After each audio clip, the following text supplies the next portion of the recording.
Hello students, so here we are with the question third of the exercise 4.2 for the chapter Quadratic Equations. So the question third is find two numbers whose sum is 27 and product is 182. So in order to solve this question, let one number be x, and if the number's sum is equal to 27, then definitely the other number will be, yes, 27 minus x. Why? Because the sum is equal to 0, and from the sum, if we subtract the value for the one number, then definitely the number which is being obtained by after 27 minus x will be the number which is second one. Okay. So now if again we read the question, what it's been given, that product is 182, which means x into 27 minus x is equals to 182. Or we can write it as 27x minus x square is equals to 182. On simplifying, I'll be getting the quadratic equation as x square minus 27x plus 182, which is equals to 0. Right? This is the quadratic equation being obtained for this very problem. So now, as we know, in order to solve any quadratic equation, we need to split the middle term. Suppose the two terms PQ have been obtained, the value of the P and Q should be such that this sum comes out to be equal to minus 27 and their product comes out to be equal to 182. And if we see the number 182, then the factors of 182 is 2 into 7 into 13. That is, these are the prime factors of the number 182.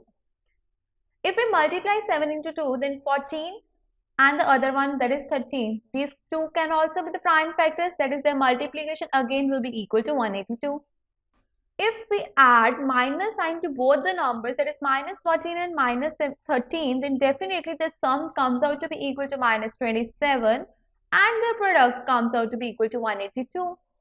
Means we can split the middle term in term minus 14x and minus 13x such that both the conditions for the splitting middle term has been fulfilled. Right. So here I'll be writing x square minus 14x minus 13x plus 182 is equals to 0. If now I observe the first and the second term, I can take x common and in the bracket I'll be left with x minus 14. And from the third and fourth term, I can take minus 13 common and in the bracket I'll be left with x minus 14. So this will be equal to 0. Now taking x minus 14 common from both of these terms, so in the bracket I'll be left with x minus 13, which is equals to 0. Now again equating each term is equals to 0, I'll be getting two values of x respectively. Why? Because the product of the two terms can only be 0 if one of the term or both the terms are 0. So there are three possibilities. And from the three possibility, I'll be equating the first term equal to 0. So x value comes out to be 14, and equating the second term, that is x minus 13 equal to 0. X value comes out to be equal to 13. So here I have obtained two values for the variable x, or I can say these are the solution, or in other words, roots of the quadratic equation being obtained from this very problem. Now, as we know, but we have assumed that the one number is x. Suppose the one number is 14, that is first root of this equation. Then the another number, that is 27 minus 14, comes out to be 13. And take the other way around, that is, if we consider the second root, that is 13 value of variable x, then the first number will be 13 and the another number then comes out to be 14.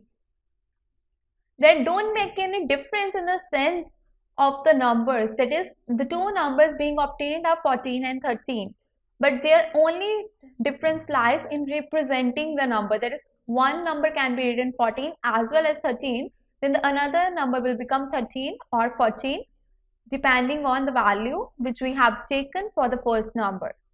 I hope this question is clear to all of you. So this was about the third question of exercise 4.2.